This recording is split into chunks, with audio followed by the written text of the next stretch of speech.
Bom dia, oi, bom dia Célia, bom dia amigos, tudo bem?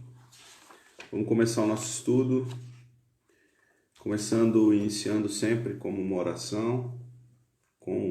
oração, pedindo a Jesus, ao Mestre de amor, que nos ajude, que nos ampare,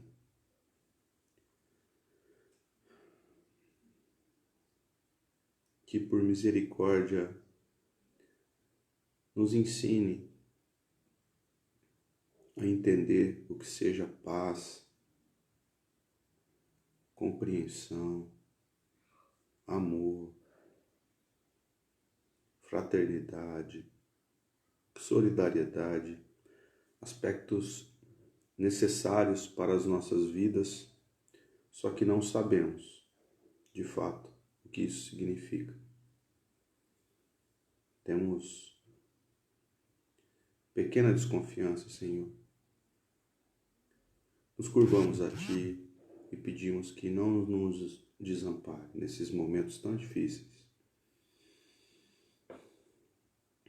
Ajude-nos com nossa coragem e a nossa perseverança. Muito obrigado, que assim seja. Bom dia! Nossa, nosso jardim está florido. Muito bom dia. Deixa eu ver aqui quem está aqui. Oi, Ana, bom dia. Célia, bom dia. Rose, bom dia. Sandrinha, bom dia. Tudo bem? Vamos chegando. Estudo de hoje, de domingo de manhã, é o Ceifa de Luz, né? A gente já está no capítulo 26. Olha como anda o tempo, né? Contando com a introdução, então já são 27 estudos, né? Acho que numa conta rápida aí, um pouquinho mais de 6 meses. Então vamos que vamos. Gente, a frase de hoje que o Emmanuel estuda nesse capítulo, porque o Ceifa de Luz é um dos livros daquela coleção Fonte Viva, né? Esse pequenininho aqui, ó, né? Pequenininho no tamanho, né? Grandioso nas lições.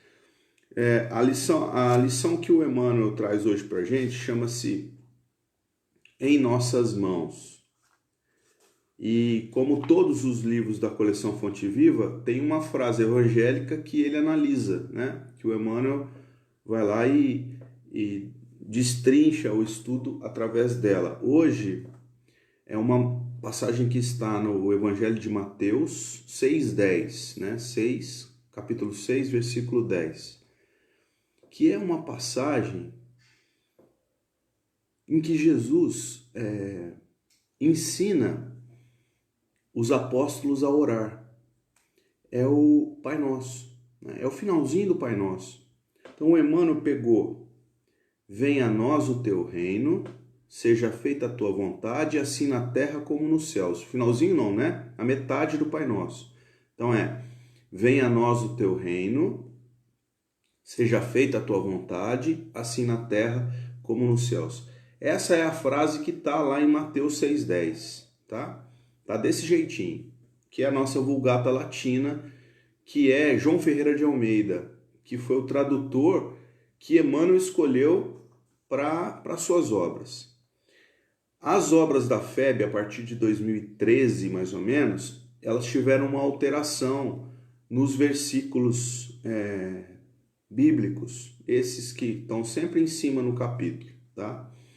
Eles passaram a adotar a Bíblia de Jerusalém. E isso deu uma tremenda controvérsia, né? Não se muda nada de nenhum autor.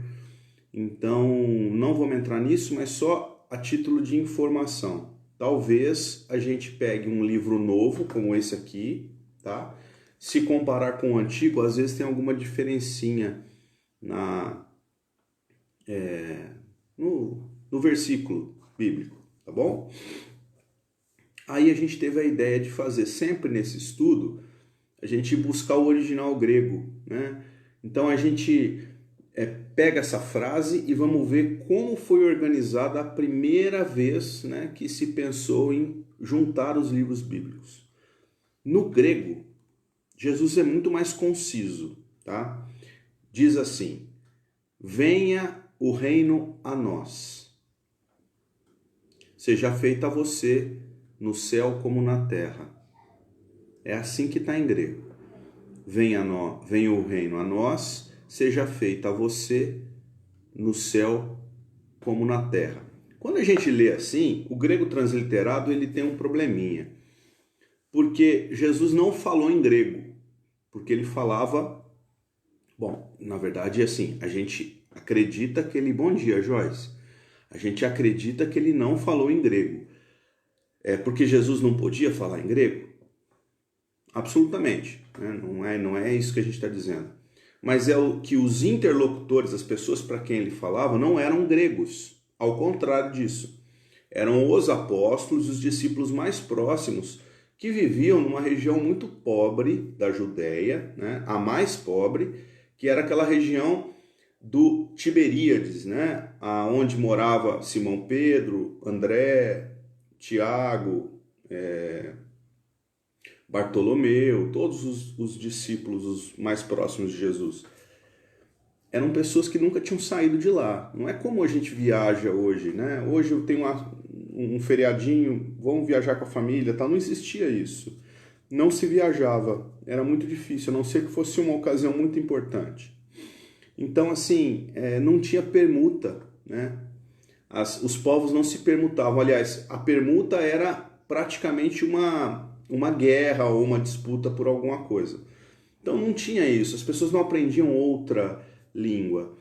A língua mais comum da região sempre foi o grego. O grego era o inglês, né, de hoje. Hoje o inglês, antigamente o grego. Porque era a língua dos filósofos, a língua do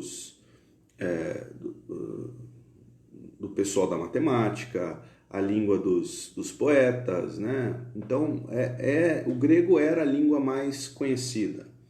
Então, por isso que a primeira vez que os livros bíblicos foram organizados para serem distribuídos para o mundo, se fez isso em grego. A pessoa que fez isso em grego, para que chegasse a mais gente. Tá? Isso é uma coisa muito óbvia. Mas por que então a frase em grego está meio estranha? De uma língua para outra, a gente tem problemas de tradução, porque existem formações de tempo verbal, formações dos próprias colocações das palavras nas frases, que elas obedecem numa língua, funcionam muito bem numa língua, mas na outra não funcionam. Elas não têm correlação. Então, quem vai fazer a tradução não é simplesmente pegar a palavra e traduzir e escrever, ele tem que entender o contexto. Então é muito difícil você fazer uma tradução, né? Ainda mais de línguas tão diferentes quanto é o grego e o aramaico, né? O aramaico, por exemplo, que é o hebreu antigo, né? A língua dos hebreus mais antiga conhecida, o aramaico, que provavelmente era a língua com que Jesus se comunicava com os apóstolos, era uma língua que, além da escrita linear, né, ele tem toda a simbologia das palavras e das sílabas, né, ou das letras. Cada letra tem uma simbologia. Ela colocada de um jeito tem uma explicação, ela colocada de um outro tem uma explicação. Então isso tudo vai deixando a língua muito rica, mas muito difícil de ser copiada. Por isso a explicação da frase está tão diferente, tá? Uma segunda explicação é a questão do evangelista que escreveu, né, o que Jesus estava dizendo. Porque isso aqui, gente, foi in loco. Vocês imaginam a beleza que foi Jesus ensinando o Pai Nosso, essa oração que todo cristão sabe, né? Assim, quando você pergunta para a pessoa, você sabe rezar? Normalmente é o Pai Nosso, né? Dificilmente não é o Pai Nosso. Então, Jesus ensinando o Pai Nosso, né? Dizendo, simplificando, porque Jesus era muito simples, né?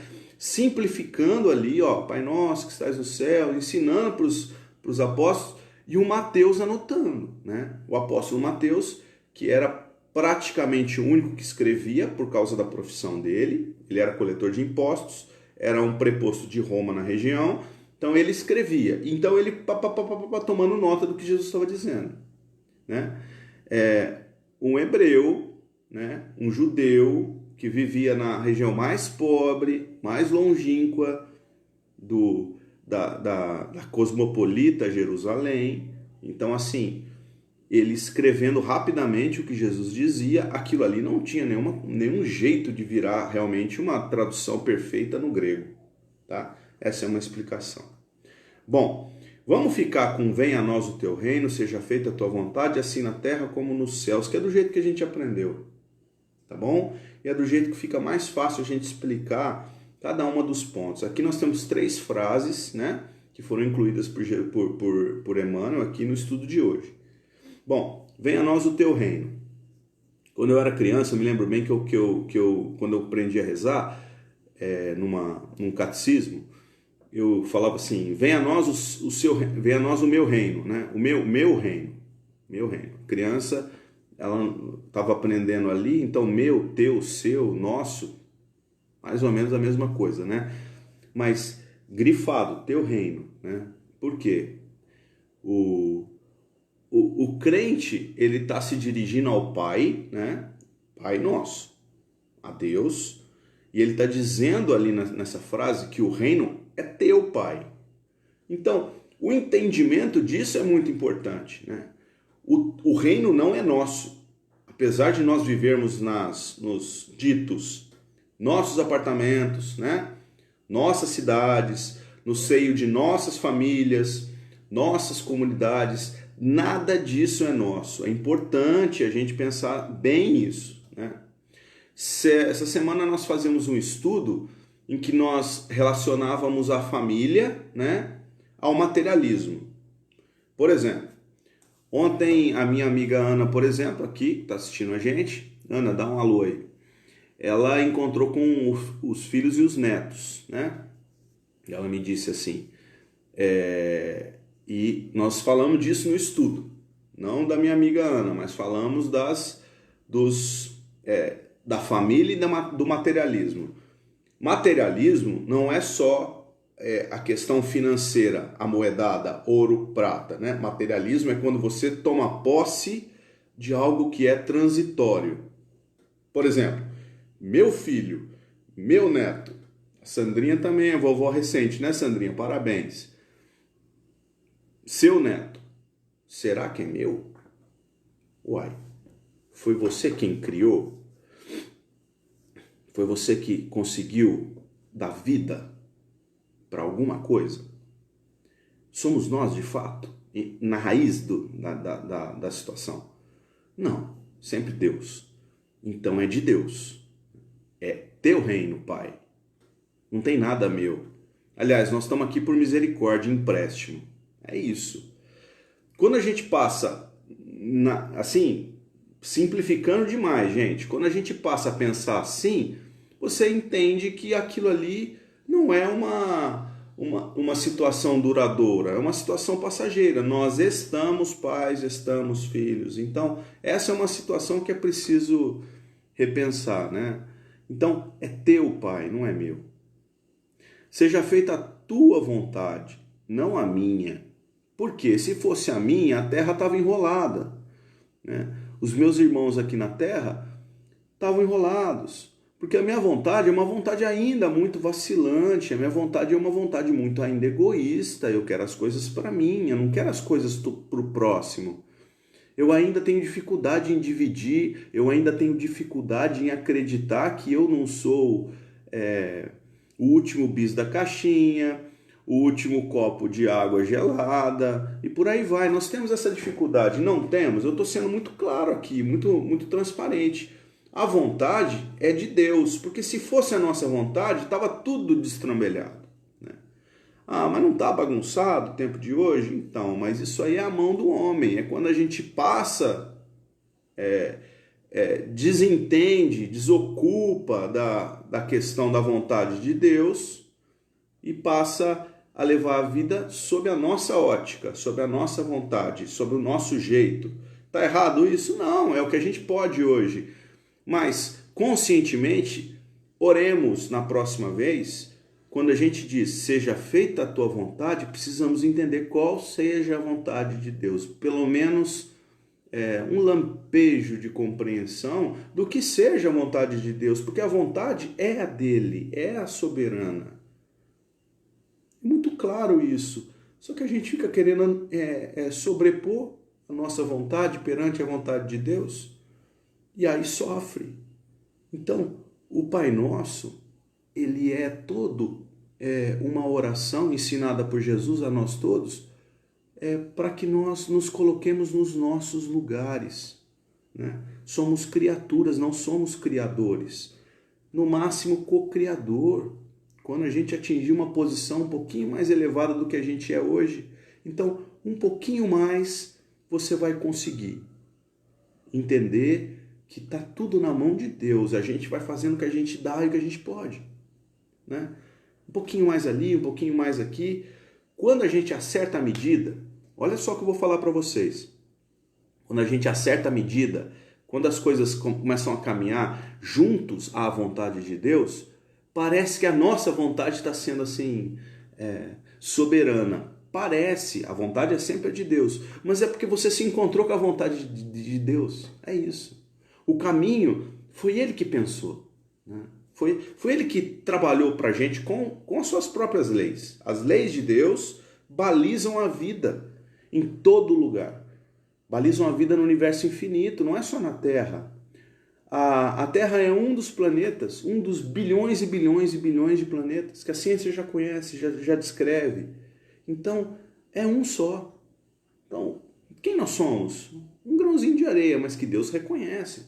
Conhece a todos nós. Todos nós temos uma parte importante nessa harmonia geral. Só que somos parte, não somos o todo é Ele. Assim na terra como nos céus. A gente pode entender que terra e céus são opostos, né? Aparentemente. Terra e céu, né?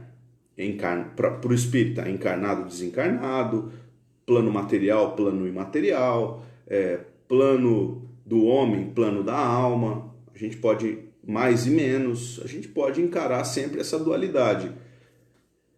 Mas esse assim iguala a terra e o céu. Então é um chamado a nós nos comportarmos da mesma forma em todos os momentos da vida. Eu não posso me comportar, se eu sou coerente, de uma forma na minha casa e de uma forma diferente fora da minha casa. É isso, é assim na terra como nos céus, em qualquer lugar. Basta que eu seja coerente, né? Então, eu estou fazendo uma live aqui para vocês, estamos falando um monte de assuntos. Se eu sair de casa e começar a fazer exatamente o contrário do que eu estou dizendo, ora, para que valeram todas essas palavras? São vazias. São vazias, né? Palavras voam com o tempo. O que ficam são as nossas ações, as nossas atitudes. Isso tudo não é novidade para ninguém. Eu tenho certeza que vocês já devem ter ouvido isso muito. Bom dia, Rogério. Então, vamos seguir. Vamos ir atrás de quem sabe mais, né? Quem sabe mais do que nós. Humberto de Campos, lição 18, Boa Nova. Esse livro, para quem não leu, leia, tá? É o livro mais bonito que eu conheço. São 30 lições que Humberto de Campos conta de Jesus, dos discípulos de Jesus, das pessoas que caminharam ao lado de Jesus, basicamente os apóstolos, Maria, Joana de Cusa, Maria Madalena, estão todos ali nas histórias, e uma história mais bonita do que a outra. É assim, lendo devagarzinho para degustar aquilo ali, para não acabar. Assim eu vejo Boa Nova. Na lição 18, a oração dominical, Humberto de Campos traz para a gente, através do Chico, traz para a gente um panorama muito legal, que é Jesus conversando com Pedro, com Simão Pedro, e ele explicando o poder da oração, né? Como orar, né? O que você pede, qual é as situações em que nós temos uma liberdade maior, ou as situações em que nós podemos nos retrair um pouco mais, porque a lei nos permite, nos pede isso. E isso aconteceu justamente depois de que Jesus cura a sogra de Pedro. Então, Humberto de Campos, ele foi um jornalista, escritor, né, em vida encarnado, e ele tinha uma veia... eu tenho alguns textos de Humberto de Campos aqui encarnado. Ele tinha uma veia um pouquinho sarcástica, né, meio... É um metafórico virado para o lado mais comediante, assim. Então, é gostoso de ler, né? Tem sempre uma ironia. E Humberto de Campos, então, ele continua sendo esse mesmo espírito com um pouco mais de evolução, tá falando de Jesus, de cristãos, né? E ele ali, ele usa essa veia artística dele, né? Passando isso pra gente, né? Os leitores, e ele passa essa fina ironia ali, que Pedro estava exatamente perguntando sobre o valor da oração que a gente deve pedir depois da sogra tendo sido curada. Desculpem as sogras, mas tem um pouco de ironia aí, tá? E no final da lição, quando todos já estavam extasiados com aquela explicação a respeito de oração, de contato com Deus, que é tudo que a gente está falando aqui hoje, um dos apóstolos, eu acho que foi o Bartolomeu, eu não lembro qual dos apóstolos, que pede a Jesus, então ensina-nos, mestre, a orar. Né? E aí a oração dominical, né? Que é o Pai Nosso. Dominical, eu não sei de onde surgiu esse termo, oração dominical, talvez porque domingo é dia de ir na igreja. Eu fico um pouco receoso de falar isso, porque o catolicismo não é a cereja do bolo, né? Não é, absolutamente não é. Como a gente também espírita não pode achar que seja também. Então, assim, primeiro que nós não temos igrejas, e segundo que domingo não necessariamente é dia de você ir na igreja. Você pode estar sempre em oração, em estudos, em trabalhos que te elevam qualquer dia da semana, mas eu prefiro acreditar que o dominical se refira a início, né? Porque domingo é o primeiro dia da semana, né? E a semana é o primeiro ciclo conhecido na Terra, o primeiro ciclo estudado, né? Nós temos 7 dias, os 7 dias da criação. 7 é um número extremamente estudado, falado, né? Ciclos de 7, 7, 7. Então, nós temos domingo como sendo o primeiro, oração dominical, oração do primeiro dia, oração do primeiro momento, oração primeiro. Então, assim, talvez, a meu entendimento, a oração dominical é uma oração que você pode e deve fazer toda vez que você for fazer alguma coisa, tá? Por exemplo, acordei, ora, né? Ora, claro, porque na oração você consegue amealhar as coisas boas da vida. Né? Você acabou de acordar.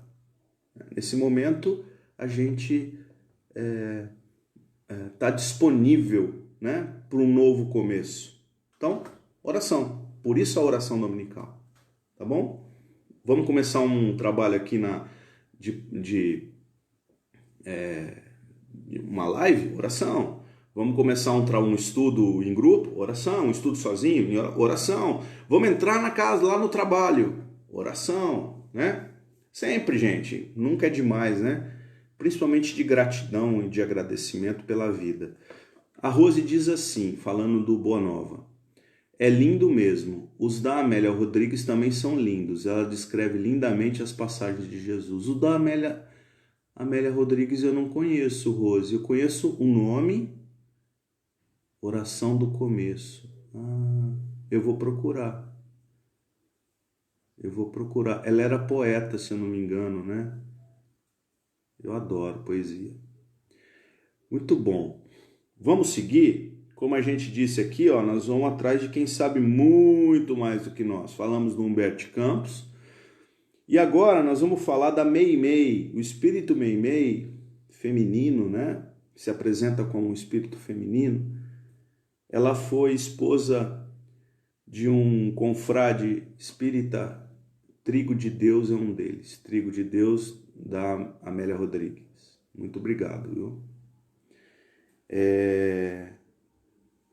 A Meimei foi esposa do Arnaldo Rocha, que foi companheiro do Chico durante muito tempo. E ela desencarnou muito cedo e passou a escrever pelas mãos do Chico, né? Muitas mensagens, muitos livros. E um deles é o Pai Nosso. É um livro tido para evangelização de crianças, né? É um livro tido como sendo voltado para esse viés, né? Iniciação, e que fala, que tem as partezinhas do Pai Nosso e as lições de cada um. Mas eu afirmo para vocês, não tem nada de infantil naquilo, tá? Aquilo ali é a espíritos de todas as ordens. Quando eu leio, eu me extasio com a leitura das palavras dela. É sensacional. Pelos caminhos de Jesus. Deve ser também da Amélia Rodrigues, né, Rose? Vamos lá, gente, ó. Capítulo 12, ela chama a Lição da Bondade. É o capítulo 12 desse livro, Pai Nosso, da Meimei. E ela tá falando de venha a nós o teu reino. Foi o que nós abrimos a conversa aqui hoje, né? Teu, né? De Deus. Sabendo que é dele, não é nosso. Olha que lição. Eu vou ler, tá? Vocês me permitam. Quando Jesus entrou vitoriosamente em Jerusalém, montado num burrico, eis que o povo, alvoroçado, vinha vê-lo e saudá-lo na praça pública. Muitos supunham que o mestre seria um dominador igual aos outros e bradavam: glória ao rei de Israel, abaixo os romanos, hosanas ao vencedor, viva o rei de Davi, o filho de Davi, viva o rei dos judeus. E atapetavam as ruas de flores. Rosas e lírios, palmas coloridas e folhas aromáticas cobriam o chão por onde o Salvador deveria passar. O mestre, contudo, sobre o animalzinho cansado, parecia triste e pensativo. Talvez refletisse que a alegria ruidosa do povo não era o tipo de felicidade que ele desejava. Queria ver o povo contente, mas sem ódio e sem revolta, inspirado pelo bem que ajuda a conservação das bênçãos divinas. O glorificado montador ia assim em silêncio, quando linda jovem se destacou da multidão, abeirou-se dele e lhe entregou uma braçada de rosas, exclamando: Senhor, ofereço-te estas flores para o reino de Deus. O Cristo fixou nela os olhos cheios de luz e indagou: queres realmente servir ao reino dos céus? Oh, sim, disse a moça feliz. Então, pediu o mestre, ajuda-me a proteger o burrico que me serve, trazendo-lhe um pouco de capim e água fresca. A jovem atendeu prontamente e começou a compreender que, na edificação do reino dos céus, no reino de Deus, Jesus espera de nós, acima de tudo, a bondade sincera e fiel do coração. Essa lição, como eu disse para vocês, está no livro Pão Nosso, né? Lição 12. Aparentemente é uma lição muito simplesinha, né? Muito para criança, né? Bondade para com os animais. Tem essa capa, né? Ela tá assim mesmo. É assim que ela tá embalada e entregue para presente pra gente. Mas tem muito mais por trás, né? Quando as pessoas vêm saudar Jesus na praça pública, essa imagem que a Meimei escreve para nós, né, desenha para a gente, é de Jesus chegando em Jerusalém, né, naquela fatídica semana, né, uma semana antes dele ser crucificado. Então, na entrada eram palmas e hosanas, né? Uma semana depois ele estava crucificado. Bom, então saudaram-no em praça pública. Onde é a praça pública hoje, 2000 anos depois? Nós não vamos mais em pracinha, vamos? Dificilmente, né? Cidade pequena ainda vai, eu acho muito gostoso. Mas ninguém vai mais em pracinha. Onde é a praça pública hoje, gente? Rede social, Facebook, Instagram. Então, tem muito povo batendo palma para Jesus e se dizendo cristão, quando na verdade não é. Passa uma semana e crucifica Jesus. Apedreja, né? Apedreja Jesus, esquece de tudo que Jesus ensinou. Na praça pública. Daniel, mas a Meimei estava dizendo isso? Sim. Um espírito elevado, ele não fala, não gasta palavras à toa.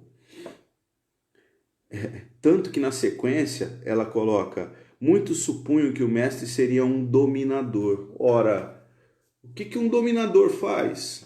Submete povos, causa guerras, te eleva na hierarquia mundana. Jesus é esse? É esse que nós, quanto humanidade, estamos ali saudando e batendo palma na praça pública. Mas Jesus não é esse. Isso não é Jesus. Igual aos outros. Ela está dizendo isso, gente. Não, eu estou lendo as palavras da Meimei. Se você tiver o Pão Nosso em casa, o Pai Nosso em casa, abre aí, tá lá, capítulo 12. Se você não tiver, uma dica. Os livros do Chico Xavier, eles têm PDF gratuito na internet. Todos eles, tá? Você põe lá, Pai Nosso PDF, tá? Baixa lá no seu celular. Lê a hora que você quiser. Bom? Tá lá. Então, nós ainda confundimos, né, Jesus, a gente ora, reza o Pai Nosso e a gente confunde tudo. Tudo. Em praça pública. E aí, na sequência, ela escreve, gente. A gente não lê porque a gente não quer. A gente não entende porque a gente não quer. Glória ao rei de Israel. Rei. Abaixo os romanos. Né? Quem que são os romanos? O que é romano? Romano é o povo romano que maltratava o povo hebreu. Mais ou menos. Não é bem assim a história. Os romanos davam proteção militar aos hebreus. Os hebreus tinham uma proteção militar do povo romano. E a Roma cobrava por isso.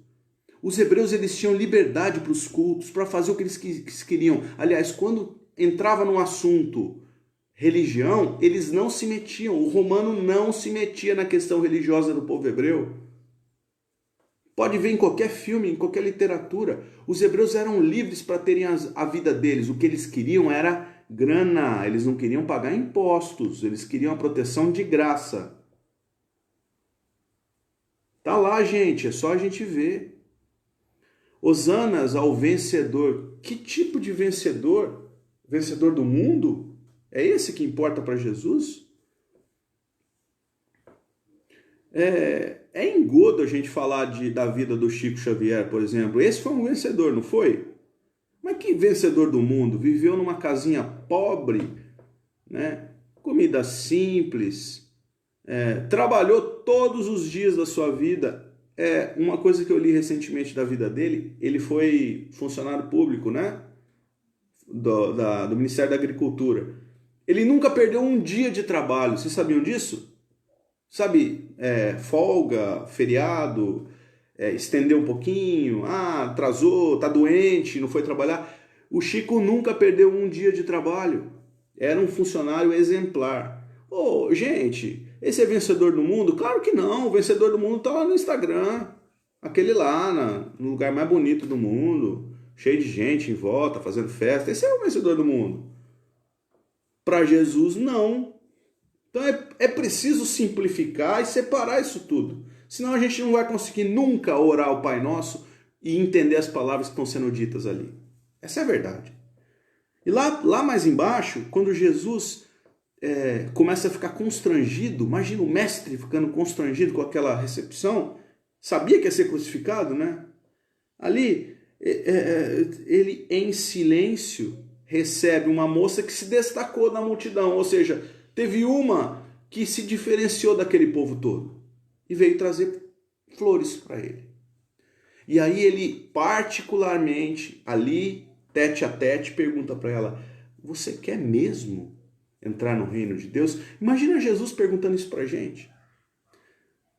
Com as atitudes que você está tendo, que eu estou tendo, que todos nós estamos tendo, isso aí está condizente. Você quer mesmo entrar no reino dos céus? E o reino dos céus está dentro da gente, hein? Você quer mesmo se purificar, ser uma boa pessoa, né? Se dizer cristão? Você quer mesmo? Quero. E aí faz o quê? Então traz capim e água para o burrico. Por quê? Porque nós somos servidores. Nós somos devedores. Nós não somos credores. O bom cristão não é um credor. Jamais. Ao contrário disso, ele está sempre devendo. É assim que se sentia Jesus. O maior dos devedores. O maior dos servidores. E aí vai estendendo essa rede para nós todos, até chegar em mim, até chegar em vocês, chegar em nós todos aqui na Terra, que nós estamos aqui no mesmo patamar. Todo mundo igualzinho. E nós devemos, sempre, porque está num degrau abaixo. Sempre são nossos credores. É assim que vê Jesus o que é cristianismo, o que é seguir as leis dele, as leis dele não, de Deus, né? O que é segui-lo como exemplo. Então, está em nossas mãos, como diz o Emmanuel, para a gente caminhar para o fim do estudo, desculpem. Convence-te de que as leis da sabedoria divina não se enganariam. Situam-te na terra por tempo determinado, com vistas ao próprio burilamento, que te cabe realizar. Trazes contigo as faculdades que o Senhor te concedeu por um instrumento de trabalho. Tudo que a gente falou, né? Encontras-te no lugar certo em que te habilitas a desempenhar os encargos próprios. Tens contigo as criaturas mais adequadas a te impulsionarem nos caminhos à frente. Passas pelas experiências de que não prescindes para a conquista da sublimação que demandas. Vives na condição certa, na qual te compete efetuar as melhores aquisições do espírito. Sofres lutas compatíveis com tuas necessidades de conhecimento superior. Atravessas circunstâncias por vezes difíceis, sempre difíceis, amigos, de modo a conheceres o sabor da vitória sobre ti mesmo. E aí ele encerra. Segundo é fácil de observar, estás na terra de alma condicionada às leis de espaço e tempo, conforme o impositivo de autoaperfeiçoamento, em que todos nos achamos no mundo físico ou fora dele, mas sempre com vastas possibilidades de exercer o bem e estendê-lo aos semelhantes. Porque melhorar-nos e elevar-nos, educar-nos e, sobretudo, servir, olha que palavra, meus amigos, servir, são sempre medidas preciosas, invariavelmente em nossas próprias mãos. Somos servidores, sempre. A Rose comentou, que linda lição, que lição linda. E a Ofélia, minha amiga, linda reflexão, bom dia. Lindas são vocês, obrigado, viu? Obrigado pela paciência. Obrigado por estarem aqui comigo num domingo. Que Deus abençoe todos os lares de todo mundo, não só os nossos, mas os lares de todo mundo, tá bom? Fiquem com Deus, beijos, obrigado.